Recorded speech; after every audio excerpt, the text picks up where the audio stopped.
నమస్తే, welcome to Sakshi business. This is Durga. Middle east లో నెలకొన్న ఉద్రిక్తతలు దీర్ఘకాలం పాటు కొనసాగే అవకాశాలు కనిపిస్తున్నాయి. ఇరాన్, ఇజ్రాయెల్, అమెరికా మధ్య యుద్ధం మొదలైన తర్వాత భారత్ వంటి చాలా దేశాలపై తీవ్ర ప్రభావం పడింది. ముఖ్యంగా ఇంధన కొరత ఏర్పడింది.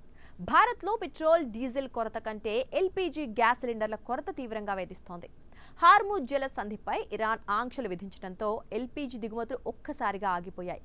దీంతో దేశంలో ఒక్కసారిగా సంక్షోభం ఏర్పడింది.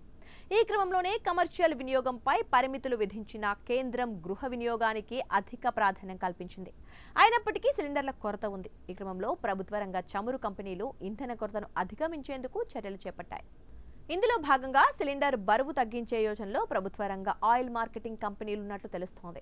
ఇండియన్ ఆయిల్ కార్పొరేషన్, భారత petroleum corporation, Hindustan petroleum corporation వంటి సంస్థలు ఇకపై గృహ అవసరాలకు 10 కేజీల ఎల్పీజీ సిలిండర్లను పంపిణీ చేసేందుకు ప్రణాళికలు రూపొందిస్తున్నట్లు జాతీయ మీడియా కథనాలు వెల్లడించాయి. ఇలా చేయడం ద్వారా గృహ అవసరాలకు ఎక్కువ సిలిండర్లు అందుబాటులోకి వస్తాయని, ప్రస్తుతం ఏర్పడిన సంక్షోభం నుంచి ఉపశమనం పొందొచ్చని చమురు కంపెనీలు భావిస్తున్నట్లు తెలుస్తోంది. ప్రస్తుతం గృహ వినియోగం కోసం 14.2 కిలోల ఎల్పీజీ గ్యాస్ సిలిండర్లను పంపిణీ చేస్తున్నారు. దీన్ని 10 కిలోలకు తగ్గించారని ఆయిల్ మార్కెటింగ్ కంపెనీలు భావిస్తున్నట్లు సమాచారం.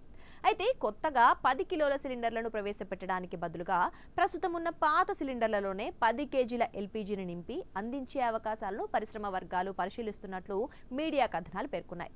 గృహ అవసరాలకు సిలిండర్ల కొరత రాకుండా చూసేందుకు ఈ వ్యూహాన్ని అమలు చేయాలని ప్రభుత్వ రంగ ఇంధన కంపెనీలు యోచిస్తున్నట్లు సమాచారం. ఇక 10 కిలోల సిలిండర్ ఒక కుటుంబానికి నెల రోజుల పాటు వస్తుందని, ప్రస్తుత సంక్షోభ సమయంలో ఎక్కువ మందికి సిలిండర్లను అందించేందుకు ఈ వ్యూహం పనిచేస్తుందని భావిస్తున్నట్లు తెలుస్తోంది. ఇక ఈ వ్యూహాన్ని అమలు చేసినట్లయితే సిలిండర్లపై కొత్త స్టిక్కర్లను అంటించి పంపిణీ చేయవచ్చని కథనాలు పేర్కొన్నాయి. తగ్గించిన గ్యాస్ వివరాలు, అందుకు అనుగుణంగా మారిన రేట్లను దానిపై పేర్కొనవచ్చని తెలిపాయి. అయితే సిలిండర్లను ఫిల్ చేసే కంపెనీలు కొత్త తూకం విధానాన్ని తీసుకురావడంతో పాటు కొన్ని రెగ్యులేటరీ అనుమతులు సైతం తీసుకోవాల్సి రావచ్చని తెలిపాయి. అయితే సడన్ గా గ్యాస్ తగ్గించడం గందరగోళానికి దారితీయవచ్చని, ప్రజల నుంచి వ్యతిరేకత, రాజకీయంగా విమర్శలు సైతం ఎదురవుతాయని విశ్లేషకులు అంచనా వేస్తున్నారు. ఈ విషయంపై చమురు కంపెనీలు ఏ నిర్ణయం తీసుకుంటాయో వేచి చూడాల్సిందే. సాక్షి టీవీ ప్రసారాలను నిలిపివేయడం చట్టరీత్యా నేరం.